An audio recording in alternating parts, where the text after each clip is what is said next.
Can, could, shall, should, will, would, may, might, আর কি ছিল দুটো, মাস্ট আর অট টু। গুলিয়ে যাচ্ছে, বুঝতে পারছি না। তোমার এরকম গোলাচ্ছে না?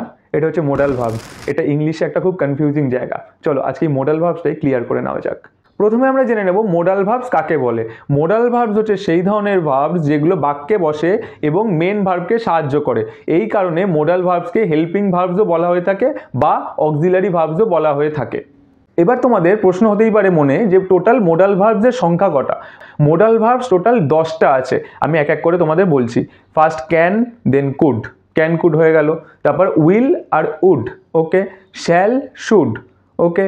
মে, might, and last one is that ought to and must. এই মোডাল ভার্বস বা অক্সিলারি ভার্বগুলো সেন্টেন্সে কোন কোন ক্ষেত্রে ইউজ হতে পারে চলো আজকে আমরা সেটা জেনে নিই। প্রথমে ফার্স্টে হচ্ছে অক্সিলারি ভার্ব ইউজ হয় সম্ভাবনা বোঝাতে। বাক্যে যদি কোনো সম্ভাবনা বোঝায় অর্থাৎ পসিবিলিটি বোঝায় দেন ইউজ হয়। নেসেসিটি বোঝায় অর্থাৎ প্রয়োজনীয়তা বোঝায় তখন ইউজ হয়। ক্ষমতা বা অ্যাবিলিটি বোঝালে ইউজ হয়। হ্যাবিট বা অভ্যাস বোঝালে ইউজ হয়। কোনো বাক্য যদি পারমিশন রিলেটেড হয় তখন ইউজ হয়। কোনো বাক্য যদি আবেদন রিলেটেড হয় রিকোয়েস্ট তখন ইউজ হয়। অব্লিগেশন রিলেটেড বাক্যে ইউজ হয়। আর অ্যাডভাইস রিলেটেড বাক্যে ইউজ হয়। অর্থাৎ কোনো অক্সিলারি বা মোডাল ভার্বস এই ধরনের বাক্যগুলোতে অবশ্যই আসবে। তো মোডাল ভার্বস কাকে বলে, কি কি কখন ইউজ হয় আমরা সেগুলো জেনে নিয়েছি। এবার এক এক করে আসি এবং সেগুলোর উদাহরণ দেখতে থাকি যে কোন মোডাল ভার্বস কিভাবে বাক্যে ইউজ হচ্ছে। ফার্স্টে হচ্ছে can.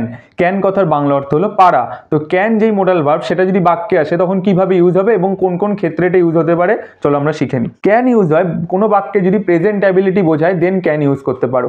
I can play football মানে আমি ফুটবল খেলতে পারি, অর্থাৎ এটা তোমার দক্ষতা, সেই জন্য ক্যান মোডাল ভার্ব হিসাবে বাক্যে আসতেই পারে। তারপর হচ্ছে আস্কিং কোশ্চেন, যদি কাউকে কোনো প্রশ্ন করো সেক্ষেত্রেও তুমি ক্যানকে মোডাল ভার্ব হিসাবে বাক্যে আনতে পারো।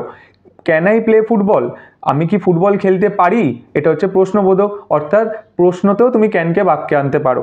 এবং আরেকটা ক্ষেত্রেও এইখানে ক্যানকে আনা যায় বাক্যে, সেটা হচ্ছে অফার বা সাজেশন।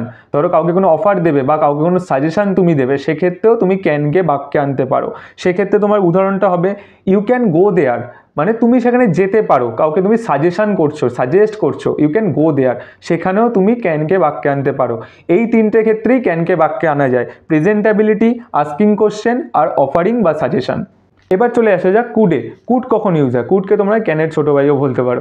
কুড ইউজ হয় তখন যখন কোনো পাস্ট অ্যাবিলিটি নিয়ে বোঝানো হবে, অর্থাৎ I could Singh really well when I was a teenager. যখন আমি 19 বছরের নিচে ছিলাম তখন আমি খুব ভালো গান গাইতাম, এটা আমার অতীতের দক্ষতা। বর্তমান দক্ষতা হলে ক্যান, অতীতের দক্ষতা হলে কুড, এটা হলো। তারপর তুমি কোনো সাবজেক্টে ধরো তুমি কোনো সেন্টেন্সে পোলাইটনেস আনতে চাইছো তখন তুমি কুড ইউজ করতে পারো। Could you pass the remote please, মানে তুমি কি রিমোটটা পাস করতে পারবে আমাকে, তখন তুমি কুড আনতে পারো। কোনো সাজেশন ধরনের সেন্টেন্সের ক্ষেত্রে কুড আনতে পারো। ইউ কুড গো দেয়ার, তুমি সেখানে যেতে পারতে।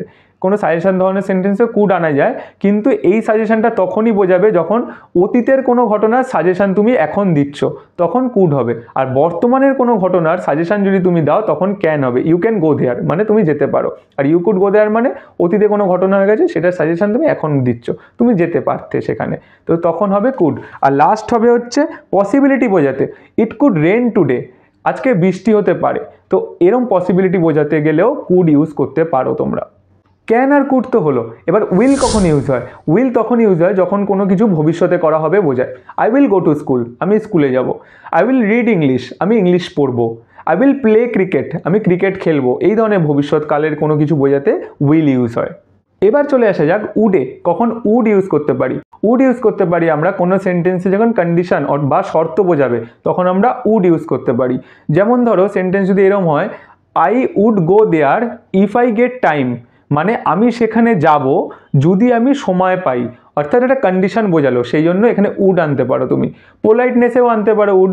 Would you like some coffee, তুমি কোনো কফি খেতে চাইছো বা পছন্দ করছো, সেখানেও তুমি উড আনতে পারো। এখানে একটা কনফ্লিক্ট সৃষ্টি হয় যে আমি কুডেও বলেছিলাম politeness, could you pass the remote please, এখানেও বললাম উডেও politeness, would you like some coffee. তো উড আর কুডের সেরকম ডিফারেন্স নেই কিছু, তুমি পোলাইটনেস বোঝানোর জন্য যে কোনো একটা ইউজ করতে পারো, উড বা কুড, সেটা তোমার উপর ডিপেন্ড করছে কোনটা তুমি ইউজ করে সেই সেন্টেন্সটা ফর্ম করবে।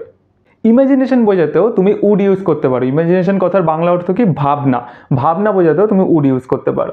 যেমন ধরো I would go to Paris if I got money, মানে আমি প্যারিস যেতাম যদি আমার টাকা থাকতো। সত্যি আমি যেতাম আমার যদি টাকা থাকতো। ঠিক আছে, তো ইমাজিনেশন বোঝাতে তুমি উড ইউজ করতে পারো। আর কখন উড ইউজ করতে পারো? উড ইউজ করতে পারো তোমার পাস্ট হ্যাবিট বোঝাতে, অর্থাৎ অতীতে তুমি যেটা প্রতিদিন করতে সেটা বোঝাতে তুমি উড ইউজ করতে পারো। I would go for cycling every afternoon when I was in my village. আমি যখন আমার গ্রামে ছিলাম তখন আমি সাইকেলিং করার জন্য প্রতিদিন বিকেলবেলা বেরাতাম। তাহলে উড কোথায় কোথায় ইউজ করতে পারো তুমি? Condition, politeness, imagination and past habit, এই 4 ধরনের সেন্টেন্সের ক্ষেত্রে তুমি উড ইউজ করতে পারো। একটা জিনিস শুধু মনে রেখো, হ্যাবিট আর অ্যাবিলিটি দুটো কিন্তু আলাদা। অ্যাবিলিটি মানে হচ্ছে তোমার দক্ষতা, আর হ্যাবিট মানে যেটা তুমি প্রতিদিন করো, অর্থাৎ তোমার অভ্যাস, দুটো কিন্তু আলাদা, এটা একটু মাথায় রেখো। আজকের ক্লাস এত অবধি। ভিডিও ভালো লেগে থাকলে অবশ্যই লাইক কমেন্ট করো অ্যান্ড চ্যানেলটা সাবস্ক্রাইব করে নিও নেক্সট ভিডিও নোটিফিকেশন পাওয়ার জন্য। বাকি যে 6টা পড়ে থাকলো মডাল ভার্ব, সেই 6টা আমরা নেক্সট ক্লাসে দেখবো। আজকের মতো বাই।